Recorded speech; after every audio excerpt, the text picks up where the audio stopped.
Good morning everyone, welcome to Gillz Mentor online e learning platform. I hope आप जहां भी होंगे बहुत अच्छे होंगे। और आज का सेशन बल्कि एक लाइव टेस्ट आपके लिए चैलेंजिंग लाइव टेस्ट है। आने वाले paper PPSC senior assistant, PSCB clerk exam, Punjab and high court जो क्लर्क पेपर का जो क्लर्क का पेपर होगा, आरआरबी जेई की बात करें, एफसीआई, एनटीपीसी, जो भी आपके एग्जाम्स होंगे, तो ये टेस्ट बहुत इंपॉर्टेंट है। अगर आप चाहते हैं कि आप तक इसी प्रकार से हम लोग सेशन वाइज एक टेस्ट कंडक्ट करते रहें, तो आप कमेंट बॉक्स में इसके बारे में अपनी राय जरूर दीजिएगा।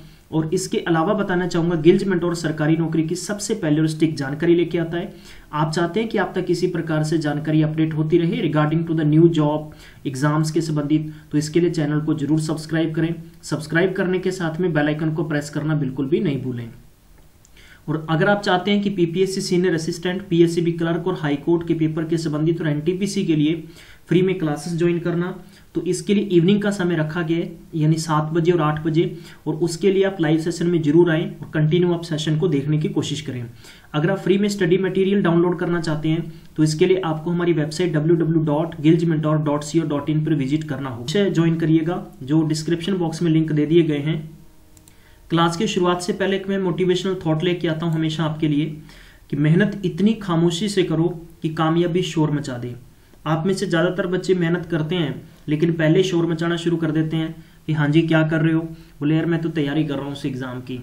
तो आप किसी को ये मत बताओ कि मैं तैयारी कर रहा हूँ या कर रही हूँ, बल्कि आप तैयारी करके और झंडे गाड़ के दिखा दीजिए कि ये मैंने तो कर दिया है काम। ठीक है, तो आजकल ई लर्निंग प्लेटफॉर्म पे आपको बहुत कुछ पढ़ने को मिलता है गाइज। इसी प्रकार से आप कंटिन्यू कुछ अच्छा करने की कोशिश करें। हमारा प्रयास, हम लोग बहुत एफर्ट डाल रहे हैं आप सबके लिए। बस हमें उम्मीद आपसे यह है कि आप जितने भी लोग जुड़े हैं गिल्ज मेंटोर के साथ, आपका रिजल्ट हमेशा पॉजिटिव आए। बस हमारी उम्मीद और हमारी विशेष आप सबके लिए ये है। पहला क्वेश्चन स्क्रीन पर आपको दे रखा है, चलिए जल्दी से इसके आंसर देने की कोशिश करेंगे। बाबर का जन्म कब हुआ था? बहुत बार पेपर में क्वेश्चन पूछा गया है, तो आपको ध्यान रखना है कि इसका जो सही आंसर होगा option number A is the correct answer है। अब आपको यहां पर मैं बताना ये चाहूंगा, हाँ जी मेरे साथ आंसर देने की कोशिश करेंगे आप। सबसे पहले तो हम लोग इसके ट्री जान लेते हैं कि सबसे पहले बाबर ने इंडिया में सबसे पहले आए थे, तो इनका जो टाइम पीरियड 1526 से लेकर 1530 माना जाता है। इसके बाद में आ जाते हैं हिमायू का जो टाइम पीरियड रहा था 1531 से 1540, और इसके बाद में 55 से 56 यानी रहा था इनका टाइम। ठीक है, इस बीच में शेरशाह सूरी ने संभाला था। जी हाँ, हमें पर्टिकुलर यहाँ पर यही ध्यान रखना है कि जो आपको पेपर में पूछा जा सकता है कि किसका टाइम पीरियड कब तक रहा है। अकबर की बात करें तो 1556 से लेकर 1605 यानी 1605 तक रहा है। अकबर के बेटे का नाम था जहांगीर का जो टाइम पीरियड रहा था, ध्यान रखिएगा 1605 से लेकर 1627 तक टाइम पीरियड रहा है। और इसके बाद में जहांगीर के बाद में आ जाते हैं शाहजहां का टाइम पीरियड मेरे प्यारे बंधुओं 1627 से लेकर 1658 तक रहा था, ये आपको याद रखना होगा। ठीक है, बाकी इसकी डिटेल्स हम लोग अलग सेशन में कवर करते चलेंगे। और इसके बाद में आ जाते हैं औरंगजेब। ठीक है, शाहजहां के बाद में आ जाते हैं औरंगजेब, और जिनका टाइम पीरियड रहता है 1658 से लेकर 1707 ईस्वी तक। और औरंगजेब के बाद में आ जाते हैं बहादुर शाह फर्स्ट। ठीक है, और अगर बहादुर शाह सेकंड पूछा जाए तो वो 1857 थे, जो अंतिम मुगल राय थे। ठीक है ना, मुगल बादशाह था जिनको अंग्रेजों ने फांसी दे दी थी, और ये कहां पर दी थी? रंगून में, आपको ध्यान रखना होगा, ब्रह्मा के अंदर है। चलिए इसके बारे में थोड़ा और जान लेते हैं। बहादुर शाह की बात करते हैं फर्स्ट की, और इनका जो टाइम पीरियड रहा था पेपर में आपसे पूछा जाए तो आपको हमेशा ध्यान रखना है कि 1707 से लेकर 1712 तक, बहुत ही छोटा सा टाइम रहा था। इसके बाद में आ जाते थे अंपायर। ठीक है, तो ये थे अपने पास, मैं कह सकता हूं कि जहांदार शाह, जो इनका 1712 से लेकर 1713 तक यानी 1 साल का टाइम पीरियड रहा था। मेरे सारे के सारे याद है, इसलिए मैं आपको बताने की कोशिश कर रहा हूं। ठीक है, तो फर्रुखसियार था, इनका टाइम पीरियड रह जाता है 1713 से लेकर 1719 तक रह जाता है। इसके बाद में अगर आपको पूछा जाए तो आपको ये बता देना है कि उल दिजरा, ठीक है, इनका बहुत ही कम टाइम। ये हालांकि इंपॉर्टेंट चीजें ये नहीं पूछी जाएंगी आपसे, बस ये पूछा जाएगा कि जैसे मान लो मुगल हिस्ट्री की बात करते हैं, तो मुगल हिस्ट्री पर्टिकुलर मैं आपको बताना चाहूंगा कि बहादुर शाह, ठीक है, बहादुर शाह यानी 7 अंपायर, मैक्सिमम तो 6 अंपायर के बारे में हिस्ट्री पूछी जाएगी और अंतिम पूछा जाएगा।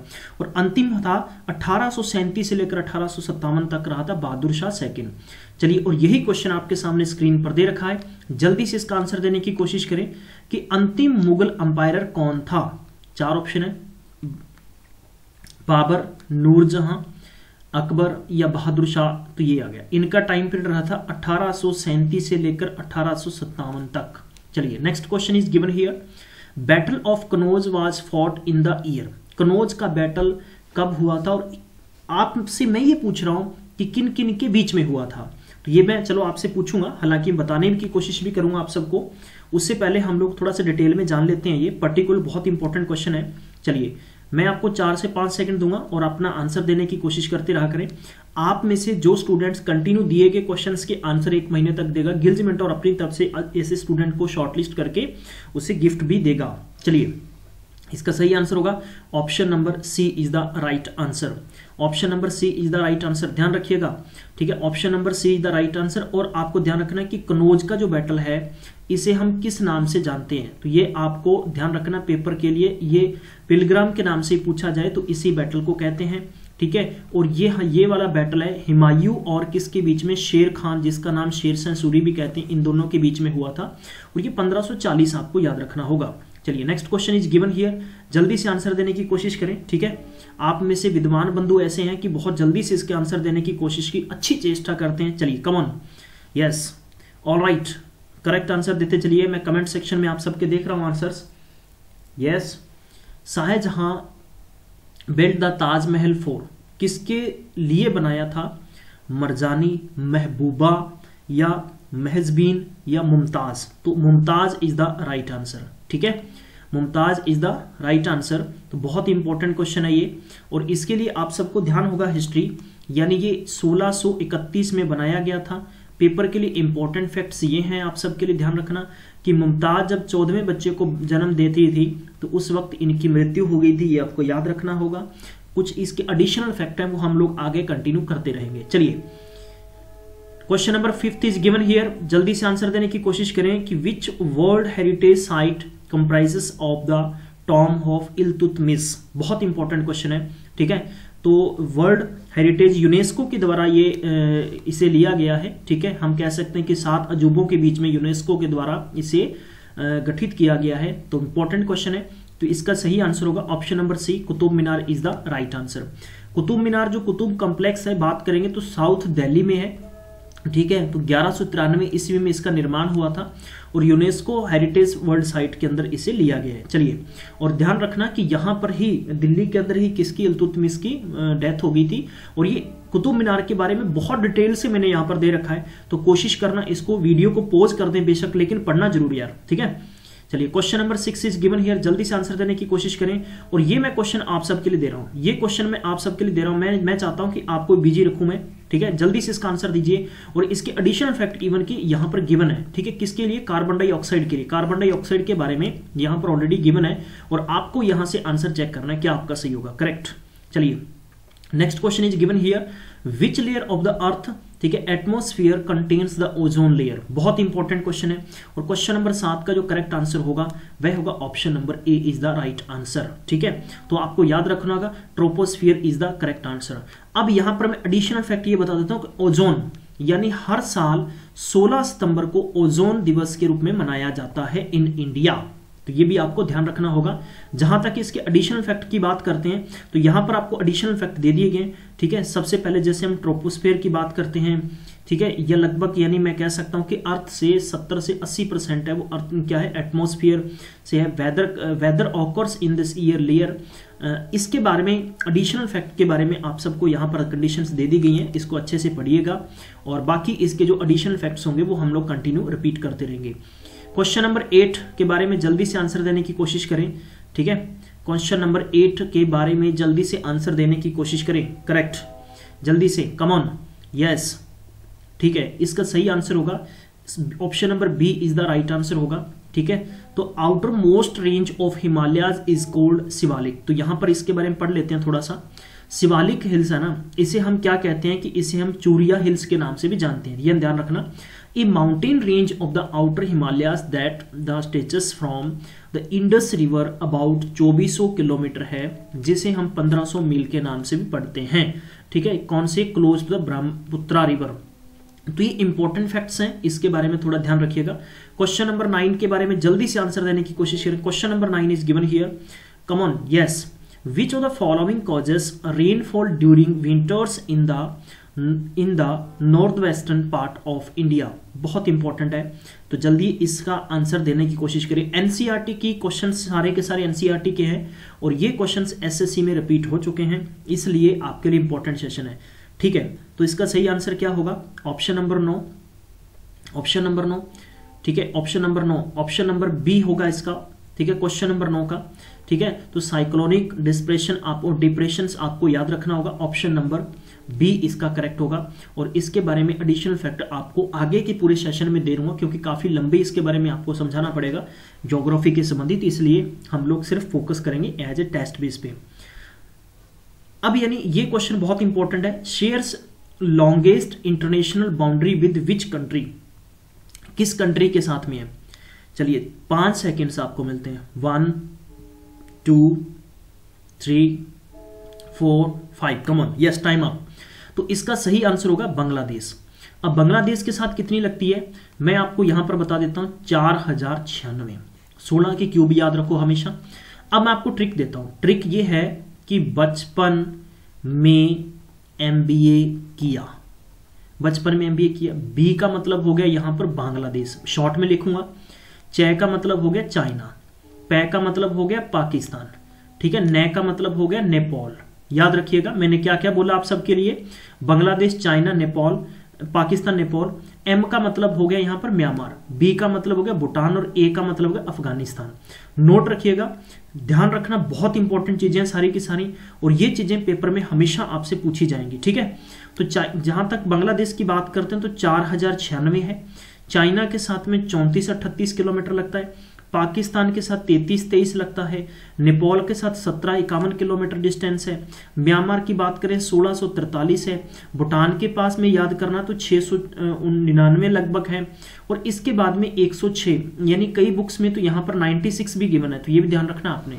ठीक है, तो ये अपवादिक मैटर है, लेकिन फिर भी मैं आपको कोशिश करूंगा। तो गाइज आपको बस 2 ही चीजें याद रखनी है, ये आपसे सबसे ज्यादा वाली पूछी जा सकती है और सेकेंडली आपसे सबसे कम वाली पूछी जा सकती है, चाहे माफ करना जरा, बांग्लादेश और अफगानिस्तान के बारे में। ठीक है, आई होप आपको समझ में आ रहा होगा। अगर ये सेशन दिल से अच्छा लग रहा है तो आगे शेयर करना यार बिल्कुल भी नहीं भूलेंगे, ठीक है ना, मैक्सिमम टाइम तक शेयर करना आपकी जिम्मेदारी है, और अगर आप ऐसा करते हैं तो हमें इसकी एनर्जी मिलेगी, डेफिनेटली हम आप लोगों के लिए कंटिन्यू कुछ और करने की कोशिश करते रहेंगे।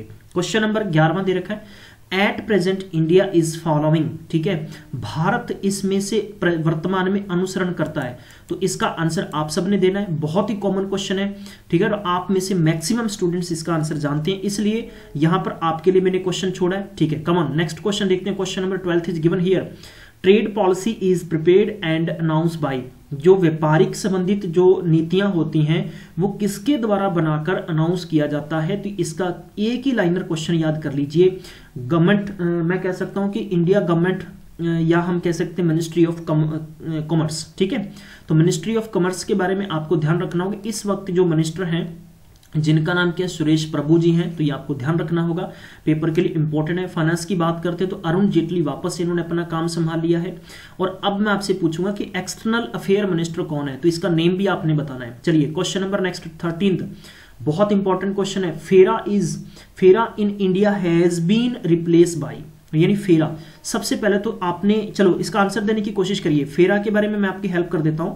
फेरा का मतलब यहां पर फॉरेन एक्सचेंज रेगुलेशन एक्ट होता है, ठीक है, फॉरेन, जी हां, एक्सचेंज रेगुलेशन एक्ट, तो ये आपको ध्यान रखना। और ये एक्ट 1973 में बना था, मैं आपकी हेल्प कर देता हूं। इसका आंसर दीजिए, रिप्लेस किया गया किसके द्वारा, तो इसका 13th नंबर क्वेश्चन का जो सही आंसर होगा वो होगा फेमा। क्या होगा, फेमा, तो आपको ध्यान रखना होगा, बहुत इंपॉर्टेंट क्वेश्चन है। ठीक है, और अब आपने फेमा के बारे में एडिशनल फैक्ट कमेंट बॉक्स में लिखने, बहुत इंपॉर्टेंट है।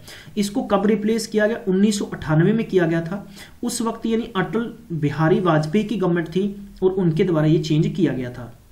ठीक है, तो ये फॉरेन एक्सचेंज होता क्या है, एक्ट फेरा भारत में 1973 में पारित किया गया, जिसमें कुछ प्रकार के भुगतानों जैसे विदेशी मुद्रा, ठीक है, प्रतिभूतियों के लेन देन, विदेशी मुद्रा तथा आयत और प्रत्यक्ष प्रभाव, उन पे टैक्स होता है, ये किसके द्वारा, फेरा के द्वारा डाला जाता था। ठीक है, चलिए अगला question 14th number is given here, which of the following does not, answer देने की कोशिश करें, बहुत इंपॉर्टेंट क्वेश्चन है, जल्दी से, कम ऑन जल्दी। Next gold, SDRS, foreign currency asset.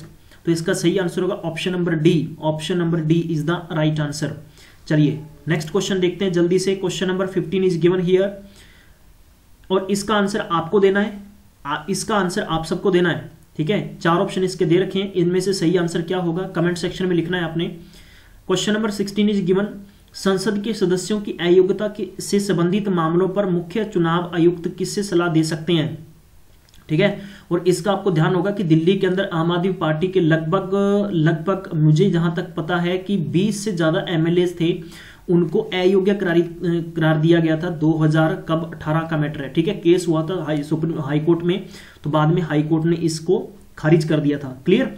तो राज्यपाल है, भारत के राष्ट्रपति हैं, प्रधानमंत्री, भारत के मुख्य न्यायाधीश। तो इस क्वेश्चन का जो सही आंसर होगा option number B is the right answer, ठीक है। तो option number B is the right answer. चलिए इसके बारे में यहां पर दे रखा है, चीफ इलेक्शन कमिश्नर है, can advise to the president on a matter of relating to the disqualification of the member of parliament, ठीक है। तो अब मैं आपसे ये पूछूंगा कि बताइए कि चीफ इलेक्शन कमीशन, जो भारत के चीफ इलेक्शन कमीशन, उनका नेम क्या है, कमेंट सेक्शन में जरूर लिख के बताएं। चलिए नेक्स्ट क्वेश्चन देखते हैं। Question number 17 is given here, राष्ट्रपति ने किस वर्ष में 2 और चुनाव आयुक्तों की नियुक्ति करी, ठीक है। 2 और चुनाव आयुक्तों की नियुक्ति करी, 2 मोर इलेक्शन कमिश्नर। बहुत इंपॉर्टेंट क्वेश्चन है। तो इसका सही आंसर होगा ऑप्शन नंबर 17 का, यस, इसका ऑप्शन नंबर फर्स्ट, यानी 1989 इज द करेक्ट आंसर, ठीक है। और ये बात थी 16 अक्टूबर 1989 की बात है। President appointed the 2 more election commissioner. चलिए question number 18 is given here, मुख्य चुनाव आयुक्त कितनी आयु तक पद ग्रहण कर सकते हैं। The chief election commissioner hold office until they attain the age of 62, 65, 60 और 55. Come on, give the answer. Yes. बस ज्यादा टाइम नहीं लगाना आपने, फटाफट इसके आंसर देने चलते हैं। और अगर ये आप में से कि विद्वान बंधु वीडियो ऑफलाइन होने के बाद में देखेंगे तो भी आप अपने आंसर देने की कोशिश करें और अपना स्कोर जरूर चेक करें कि आपके कितने क्वेश्चन सही हैं। तो इसका सही आंसर होगा 65 इज द करेक्ट आंसर। 65 वर्ष तक है, चाहे सुप्रीम कोर्ट का जज है तो भी 65 साल तक है, ठीक है। अगला क्वेश्चन, इसमें एडिशनल फैक्ट्स यहां पर दे रखे हैं। चलिए question number 19 is given here, जल्दी से आंसर देने की कोशिश करें। राज्य विधानमंडल के सदस्यों की अयोग्यता से संबंधित मामलों पर मुख्य चुनाव आयुक्त किसे सलाह दे सकता है। अब पहले तो आपसे पूछा गया था किसके बारे में, यानी किसके बारे में, विधायकों के मैटर के बारे में। अब यानी विधानमंडल के सदस्य हैं, तो इसका जो करेक्ट आंसर मुख्यमंत्री, राज्यपाल या president of India, chief justice of high court. तो इसका करेक्ट आंसर होगा question number 19 is B, it is governor. It is governor, not it is president, ध्यान रखिएगा। तो किससे संबंधित होता है कि राज्य विधानमंडल, तो राज्य के संबंधित होती हैं और राज्य का कर्ता धर्ता होता है, वैसे तो चीफ मिनिस्टर होते हैं, लेकिन किसकी परामर्श के साथ, किसकी सलाह के साथ, गवर्नर की सलाह के साथ। चलिए इसके बारे में यहां पर एडिशनल फैक्ट्स आपको दे रखे हैं, इसको जरूर पढ़िएगा। Question number next is given here, जल्दी से 20th नंबर क्वेश्चन आंसर देने की कोशिश करें।